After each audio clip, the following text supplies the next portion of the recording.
The hum of ambition followed Elias Braxton like a whisper, woven into the sharp lines of his suit and the crisp edges of his thoughts.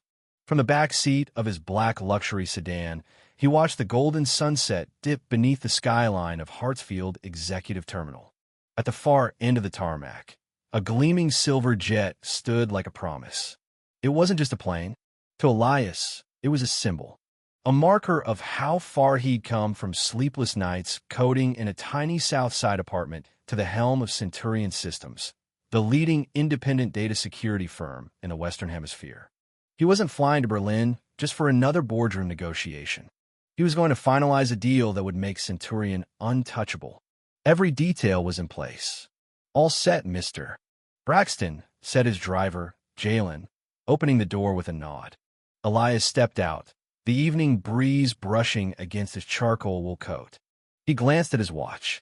7:14 p.m. Sharp.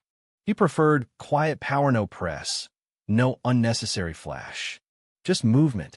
He climbed the stairs of the jet, each polished shoe click measured and calm. At the threshold, he paused. Not because he was superstitious, but because something deep in his chest pulsed an instinctive tension, subtle and fleeting.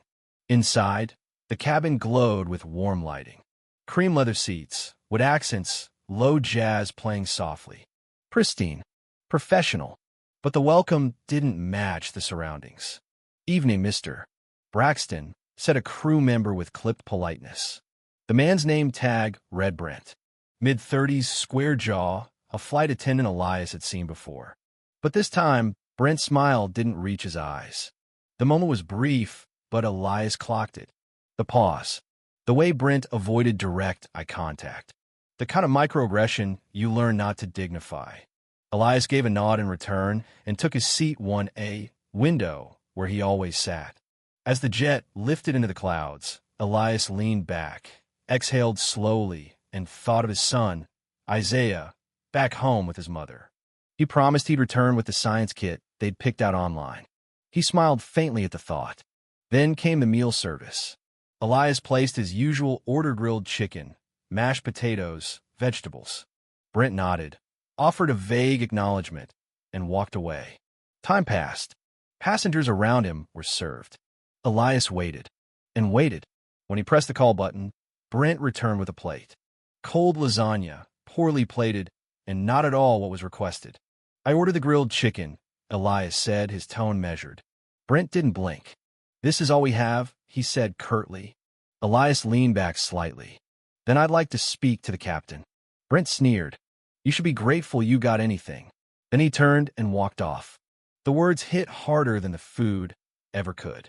Elias didn't respond. He didn't need tone out yet. His mind had already shifted.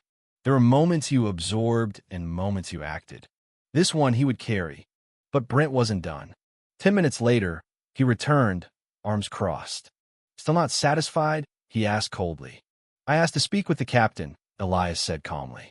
Brent took a step closer. "You think you own the place?" Elias's eyes met his squarely. "No, but I paid for respect." The next moment happened so fast, even the silence didn't catch up. Brent slapped him. Open hand. Hard. Loud. The sound cracked through the cabin like lightning in a church. Heads turned. A woman near row 2 gasped. A man across the aisle froze, eyes wide. Brent stepped back, his breathing heavy, then turned and stormed off toward the back of the aircraft. The silence that followed was absolute. Elias didn't move. He sat still, the sting on his face already cooling. His mind, however, was on fire. Not with rage, but with precision. He stood, unbuckled with purpose, and walked to the front galley. Passengers watched. None spoke. At the intercom panel, he pressed the button. "This is Elias Braxton. I need to speak to the captain." Immediately.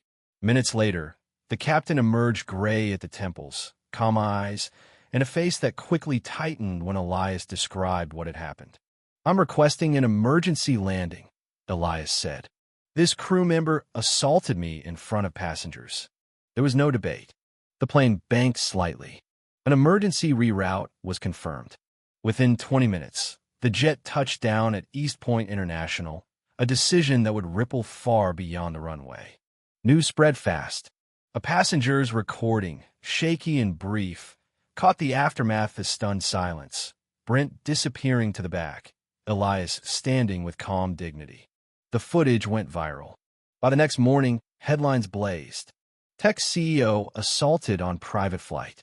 Executive orders emergency landing after in-flight attack. Racial bias in the skies? Elias refused to speak to reporters. He didn't need to. His silence said enough. Instead, he gathered his team. At Centurion HQ, his legal advisors, policy strategists, and communications directors met in a windowed boardroom. Elias stood at the head of the table, flanked by data. "This isn't about a cold meal or one man's poor judgment," he said. "This is a culture problem, and culture doesn't get fixed with apologies." He demanded Brent's termination, but he went further. He requested a complete audit of the airline's training programs, a full restructure of the in-flight supervisory staff, and the formation of a new oversight committee with civil rights advisors and anonymous complaint review systems. Some at Falcon Jet resisted. "You're pushing too far," one board member later said in private. Elias replied, "I haven't pushed far enough." Over the next week, anonymous employee reports began to surface. Stories of discrimination, overlooked complaints, biased reprimands. The slap had opened a door many hoped would stay closed. But Elias didn't just walk through it. He tore it off the hinges. Behind the scenes, he leveraged vendor contracts he controlled. He made phone calls to corporate allies. He scheduled meetings in Washington. Quietly, strategically, relentlessly. Protesters showed up not with signs, but with briefcases. Lawyers, executives, professionals who'd faced similar disrespect, but never had the platform to challenge it. Now they did. And Elias wasn't finished. He met privately with Falcon Jet's chairman, Royce Lang. The man offered compensation, a formal apology, even a seat on their advisory board. "I'm not here to be bought," Elias said. "I'm here for systemic change." Within days, Brent was permanently decertified. 3 supervisory staff were reassigned. Falcon Jet publicly committed to new leadership in their HR and training divisions. And the industry was watching. Other airlines followed suit, fearing the backlash Elias now represented. But Elias didn't want fear. He wanted transformation. Weeks later, in a quiet office overlooking the skyline, Elias reviewed a report from the newly formed Cultural Equity Task Force. 84% of staff have completed anti-bias training, his assistant said. Complaints are down. Retention among minority employees is up. There's more to do, but the trend is positive. Elias nodded.